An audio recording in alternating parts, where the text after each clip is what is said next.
16-ാം തീയതി അറിയുള്ളൂ. അത് നമുക്ക് കുറ്റക്കാരനാണെന്ന് ഇപ്പൊ കണ്ടെത്തിയിട്ടുണ്ട്. എന്തായാലും കനത്തൊരു ശിക്ഷ കിട്ടട്ടെ എന്നാണ്. കനത്ത ശിക്ഷ കിട്ടട്ടെ. ആശ്വാസം ഉണ്ട്. എന്നാലും നമുക്ക് 16-ാം തീയതിയല്ലേ അറിയുള്ളൂ ശിക്ഷ എന്താ കിട്ടണം. അതായത് കൊലപാതക കുറ്റം, തെളിവ് നശിപ്പിക്കൽ ഉൾപ്പെടെ എല്ലാം എല്ലാം ഉണ്ടാവും. കോടതി വലിയ വിശ്വാസം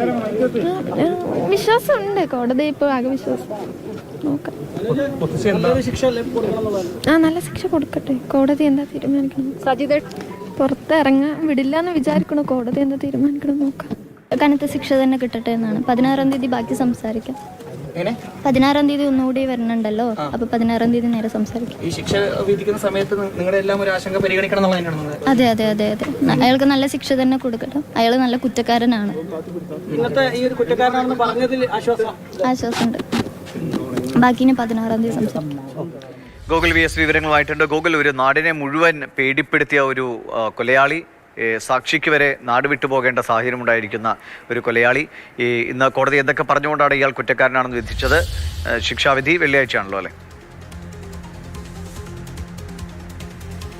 ഈ മറ്റന്നാൾ തന്നെ ഈ കേസിലെ ശിക്ഷ വിധിക്കും. ഇതിൽ പ്രധാനപ്പെട്ടതായി തന്നെ ഇയാളുടെ കൊലപാതകം അടക്കമുള്ള വകുപ്പുകൾ കോടതി ശരിവച്ചിട്ടുണ്ട്. അതിൻ്റെ അടിസ്ഥാനത്തിലാണ് ഇയാൾ കുറ്റക്കാരനാണെന്ന് കോടതി പറഞ്ഞത്. കൂടുതൽ പരാമർശങ്ങൾ എന്തൊക്കെയാണെന്നുള്ളത് ജഡ്ജ്മെൻറ്റ് പുറത്തു വരുമ്പോഴാണ് വ്യക്തമാവുക. ഇതിൽ പ്രധാനമായത് ചെന്താമരയുടെ ഭാര്യയുടെ തന്നെ മൊഴിയാണ്. ചെന്താമരയുടെ ഭാര്യയാണ് ഈ ചെന്താമരയുടെ വസ്ത്രം തിരിച്ചറിഞ്ഞതും ആയുധം തിരിച്ചറിഞ്ഞതും എല്ലാം തന്നെ ചെന്താമരയുടെ ഭാര്യയാണ്. പുഷ്പയുടെ മൊഴി നിർണായകമായിട്ടുണ്ട്.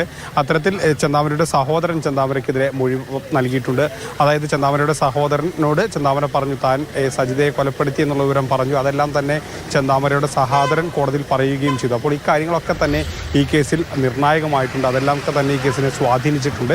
ഇതിൻ്റെ ഭാഗമായാണ് ചെന്താമര കുറ്റക്കാരനാണെന്ന് ഏതായാലും കോടതി കണ്ടെത്തിയത്. വളരെ ആശ്വാസമുള്ള വിധിയാണെന്നാണ് ബന്ധുക്കൾ ഇതിനുശേഷം സജിതയുടെ ബന്ധുക്കൾ പ്രതികരിച്ചത്.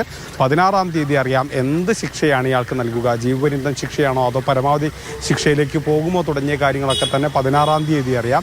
അന്ന് കൂടുതൽ കാര്യങ്ങൾ പ്രതികരിക്കാമെന്നുള്ളതാണ് സജിതയുടെ മക്കൾ പറഞ്ഞത്.